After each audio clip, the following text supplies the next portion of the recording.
and welcome to Education Talk. Now, this is your best program on education on television. I'm Wilma, and today we'll be looking at various challenges in education and procuring the solutions to these challenges. With me in the studio here is Dr. Chrissy Mafidon, who is a consultant on education. Dr. Chris, you're very welcome to our studio. Thank you for inviting me, Wilma. Now let's see what's on the headlines. The promise that all children globally would have primary education by 2015 pledge by world leaders in the millennium year has officially not been achieved. Unesco says there are 58 million children without any access to primary education and 100 million who do not complete a primary education. Let's listen to the report. Education is a fundamental human right. It transforms lives across the world.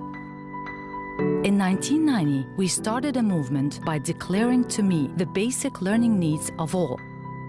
And a decade later, we furthered our commitment through the Education for All goals. And progress was made. But the world is changing. And today's challenges continue to undermine our ambitions and threaten a future of peace and prosperity. So what now? It's 2015, and we are at a tipping point. Wide gaps deny 58 million children of primary school age an education. 250 million children are not learning the basics, whether they've been to school or not. And 782 million adults, most of them women, can't read and write. As we come together for the World Education Forum, we have a strong foundation and the determination to fulfill our vision of a sustainable world. Together we can find the children, youth, and adults denied their right to education. We will ensure they have equitable learning opportunities to unleash their full potential. Together, we must focus on inclusive education, irrespective of gender, ethnicity, location, beliefs, disabilities, languages, and socioeconomic status. We will develop quality education through teacher support, collaborative learning environments, and engaging curricula and materials. And we will build a path to lifelong learning for every person. As we look toward 2030, a transformative agenda will create the world we want. The World Education Forum 2015.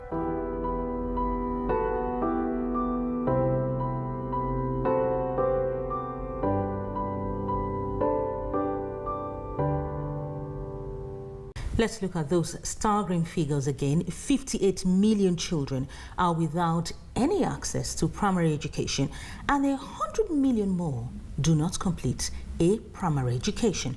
Dr. Chris, as an advisor to governments and monarchs and a policymaker when it comes to education, how do you feel about the figures?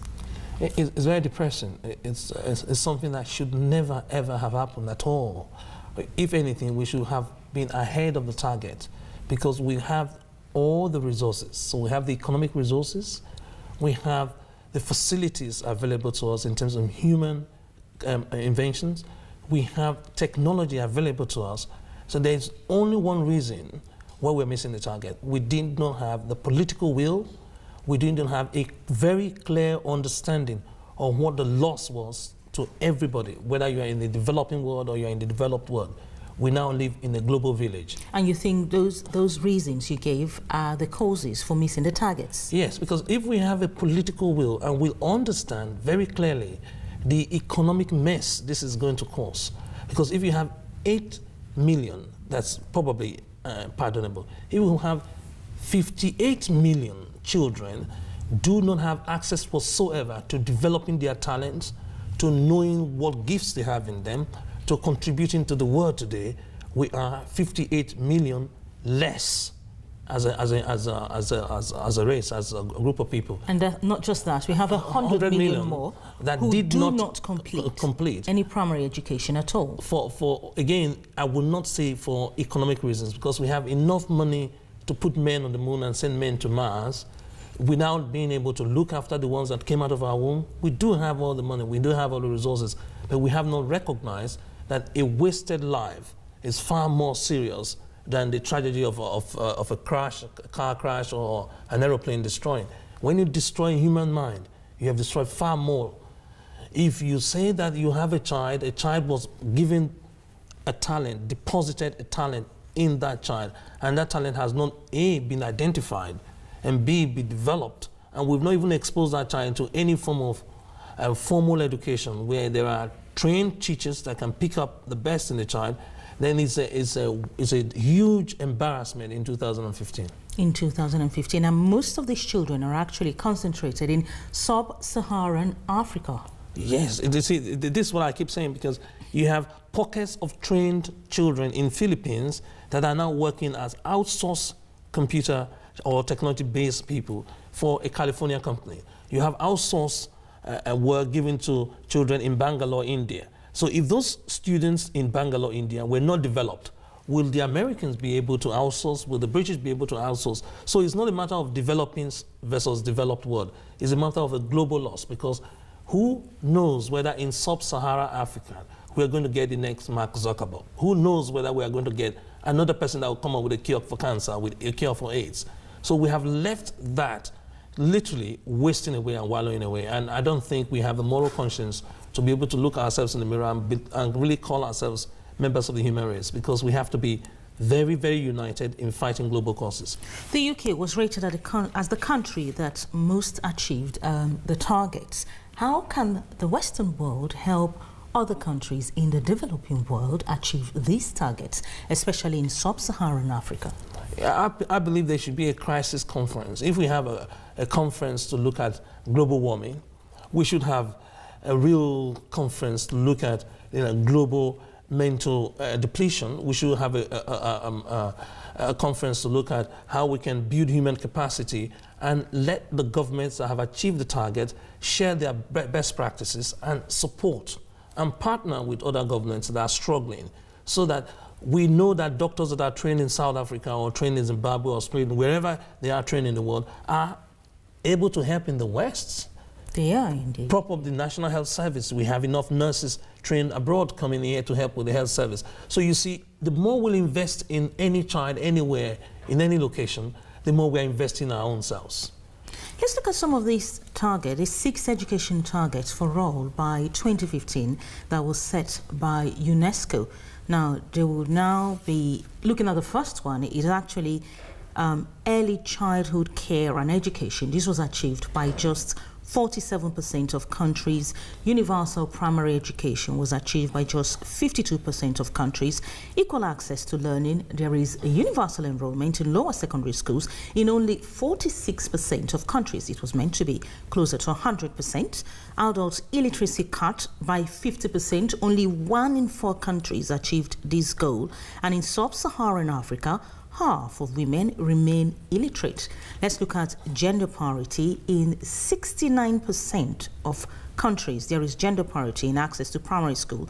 At secondary level, it is 48% of countries. And improving the quality of education, the pupil-to-teacher ratio has improved in more than 3 to 4 countries, but the emphasis now is that we need about 4 million extra teachers to acquire universal primary education. There will now be another set of education goals set for 2030, which will be agreed next month at the World Education Forum in South Korea before being approved at the United Nations in New York in the autumn. But the thing is that these goals are expected to place a greater emphasis on the quality of education rather than concentrating on the number of pupils in the schools. So we're now talking about the quality of education, no longer the number of pupils in schools. What about those who do not go to school at all? I think it's the wrong priority. If you're working too much, if you're just focusing on quality, I think it's totally wrong. I believe every single figure you gave there were below 50%. They were. And I know that it's not outside the ability of governments to be able to exceed this. It's not a difficult task. It's not rocket science to be able to. We have global graduate unemployment. How about looking at the graduates that are not employed and giving them the tools and the facilities and the training to work in primary school. Because we're looking at primary, that's the basic education. We're saying children should be able to write their names, should be able to write, read, and add and subtract. It's very basic. We are not saying all of them should be PhD holders. So why can't we deliver the fundamentals when we already have the global issue of graduate unemployment, when we have a lot of people that are unemployed? Why can't we just, for once, have the will and the desire to eliminate illiteracy and numeracy? Why can't we do that? Why haven't we recognized there is a serious economic problem?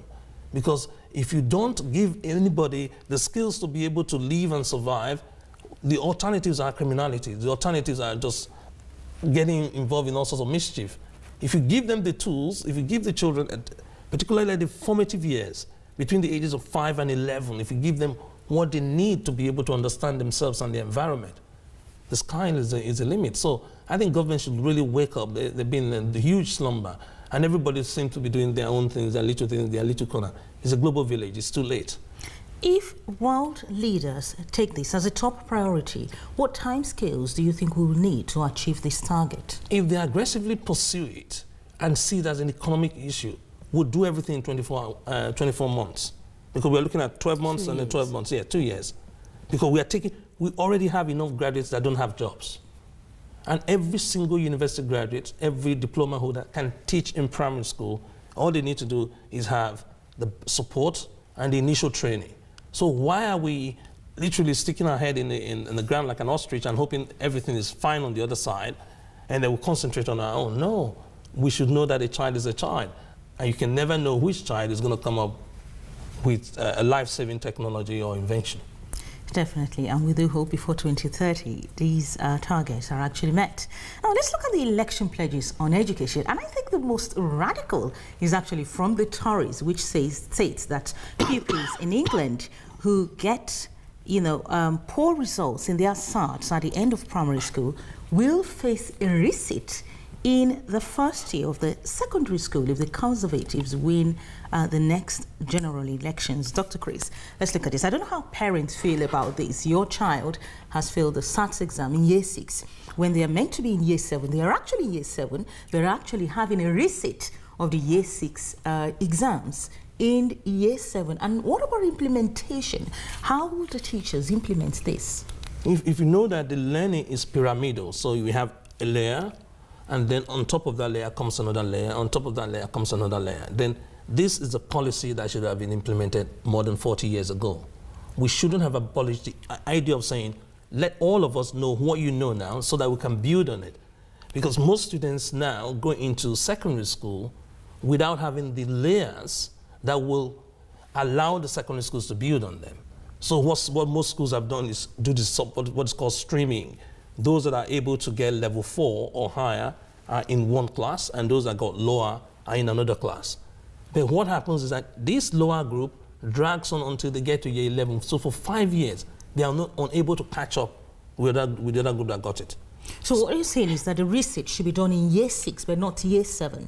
If it cannot be, I really will not bother about where it's done, but I think it should be done, because if it's not done in the last year, in the last term of year 6, it should be done in the very first term of year 7, so that those that can catch up are then filtered over to the other groups so that they can then access the whole of secondary education. You cannot make an assumption with any child that has not got level 4. Because if you assume it, you might find out that that child does not have what you've assumed, and then you start building on what is not there. If you build on what is not there, it collapses. And the deficit shows up when they are 16, when they write their GCSEs. They get less than the 5 GCSEs required to continue their education, either at college level or even want to go in the world of work. You cannot work without a C in maths and English. And the core subjects that are tested in year 6 are mathematics and English. So we need to really face that and make sure that if there are any deficit, the earlier it's rectified, the better it is for the learner. Because I don't want the learner going through secondary school having an inferiority complex and somehow I'm not able to do as much as my classmates or my friends or the people I play with. How do you think this will be implemented? We'll come up with remedial studies. We talked about Maths Manual several times on this program. The Maths Manual literally breaks down mathematics to the fundamental constituent parts of it that are easily assimilatable. So if you aggregate anything, it becomes complicated. If you simplify, if you break it down, every single boy or girl that is involved, for instance, in football, will be able to understand substitution. Anyone that is involved in singing will be able to understand addition, subtraction, multiplication, and division. You're talking about delivery now, which means some of the teachers will have to be retrained. Yeah, we can always have an intensive CPD or workshop for existing teachers. They are just picking up new tools. They are already in the business of teaching. They're just giving up new techniques that can deal with children that are perennially failing. They may have a deficiency in exam techniques. It might be knowledge-based, it might be content-based. Identifying that by looking at the exact scripts. When they wrote the first SAT in year 6, I would want every single child that did not get level 4 to have their scripts given back to them for feedback, not just for protest, because now they give it to about 2% of the students that are protesting. But I want those that were not able to make the cutoff mark be given their script back. Let's look at their real area of strength and their area of weaknesses. Once you identify that, you can work specifically now with their area of weakness and see how you can boost that. If you boost that, they are able to get level 4. No child should go into secondary school without level 4. Let's go to the back to school webinar for year 11, 12 and 13, parents and pupils. And what will be the aim of this webinar? It is a simple aim to look at the students that will be writing their exams in May, June. Typically the year 11s, the year 12 and the year 13s. Because these exams are very significant. It will decide whether you go on to do A-level or you do the IB or you do B.Tech. And if you do B.Tech, you're going to be spending 3 years.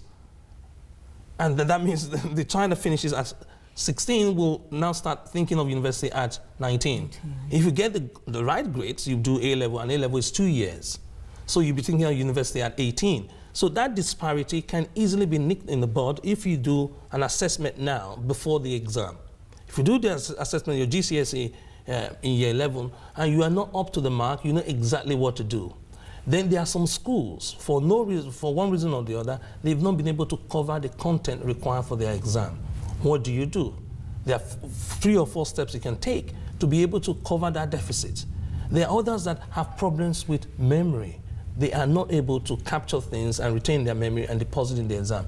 There's the memory training program for them. Those that are very slow to read, there's a speed reading program for them. So you pull out the different students and the different strands, and you find out how they can have their grades, have a boost in their grade, and they are given the right tools and the training. So that's what the webinar is all about. It's meant for parents and pupils and students as well. Yes. You also tell the parent what you can do to support your son or your daughter during this very stressful time. It can be very stressful in May, June, if you have not had the right preparation. Yes, it is indeed. Now let's look at the number of pupils with straight A's at GCSEs, up by 1/3. 20,000 children now have 10 or more top grades. What is the cause for the rise in top grades? Parental support. That's what they found out. It's not even related to schools. It's not related to the type of school you go to. It's related to how many parents were able to show interest. Not the level of academic achievement of the parents, the level of support. A practical thing, for example, is that you get the so-called statement of entry that every student is given. It gives you the name, the date of birth, the exam board they are writing, the date they are writing the exam board, and the time, whether morning or afternoon. If a parent just makes a copy of that and keeps one in front of the fridge, one in their handbag, one in the glove compartment, and the student has one, that alone has been shown to significantly lift the grade of the student. How? Because the students are now aware that other people are interested in their trials or tribulations. The student now feels daddy cares about my studies, mommy is concerned about what grades I get, so I really have to work hard to get those grades. Yeah, it becomes a team effort. It's not a solo effort. And when the child is working or revising, the father knows, oh, you mean you have this paper tomorrow because you already have the timetable with you. So it's a real concerted effort within the home to be able to support the child, for the child to achieve their best. So every parent out there, if you're wondering, I do not have all the time to support my child, well, you can send emails to educationtalk@loveworldtv.co.uk and we'll let you know the steps to take. Finally, the Nottingham Parents Conference on April the 25th. Why should parents attend this conference? We have parents that are very, very involved with their professional development, others very involved in their career development, and therefore they don't have time to be able to look at what their child is doing. So parents are given practical tools. So if you're not home when your child comes from school, what do? You make a phone call. You discuss with the child. You're able to see what, you empathize with the child. So that's one, very, very practical thing. Then the second one is that the key stages are things that are always changing. There are changes in government regulation. As a parent, even if you had a child gone through the system before, the current system is different from the old system. So you need to find out, now that we no longer have a January exam that is available widely to everybody, some of the examples still conduct November and December exams, what should I do to my child or do with my child that wrote the exam in May, June, and you are not too happy with the grades? So you need to know that. You need to be able to be informed of the options available to you at transitional stages between year 5, 6 to year 7 and 8. You need to be able to know, how do I start attending open days if I have my child in year 5? When will my year 5 student be able to write the exams if they were going to a selective secondary school? What are the selective secondary schools in my locality? What is the difference in outcomes for going to a selective secondary school versus going to my local school? You need to be able to know that. If you don't know that, the schools cannot tell you. You have to do your own independent research, because the schools will not naturally know your child's preferences or where the family are going to relocate, so we're going to move. Yes, and some parents say they went to the open school but yet had difficulties in selecting a school. Well, it's not just about attending open schools, but what should they look out for when parents go for open schools and open evenings? You must find out, before you get to the open day, get hold of the Ofsted report, because the Ofsted report will tell you the strength and the weaknesses of a school. And if you don't know how to get a hold of the Ofsted report, because it's free, it's a free PDF, you don't need to pay anything for it. If you're unable to access that, if you send us an email, we'll send you a link, provided you tell us what school you're looking at. And then find out the destination of the students, because that's likely going to be the destination of your son or your daughter if you send that child or daughter to the school. You must find out the specialism or the bias of the school. Is it science? Is it music? Is it mathematics? And make sure that you match the interests of your son or your daughter with the interests of the school you're selecting.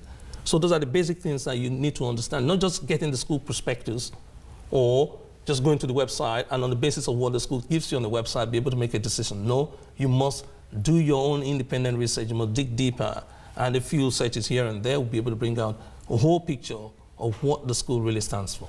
Is this conference free? Yeah, this is absolutely free, because it's funded by a Christian charitable organization, a church in Nottingham. Is the webinar free as well? Oh, the webinar is free as well, because Excellence in Education conducts that and makes that accessible to every parent, because we want to be able to even the playing field, so that students that are really able are not disadvantaged because of their parents' ignorance, because we've seen that over and over again. How can parents take part in the webinar? All you need to do is go to the Excellence in Education website, www.excellenceineducation.org, and then we just click login. You don't have to pay anything. You don't need a username. You don't need a password. You might just ask for your email so that we know which parents or which people are attending, and be able to send you additional materials we may have. Or if you wanted the PowerPoint slides, that can easily be emailed to you. Well, for parents, it's time to go back to school for the students. And if you have any questions on back to school tips, send emails to educationtalk@globaltv.co.uk. Thank you for watching. Thank you, Dr. Chris, for coming on our program today. It's a pleasure. We look forward to having you next week. Thank you. This is Education Talk. Enjoy the rest of our programs.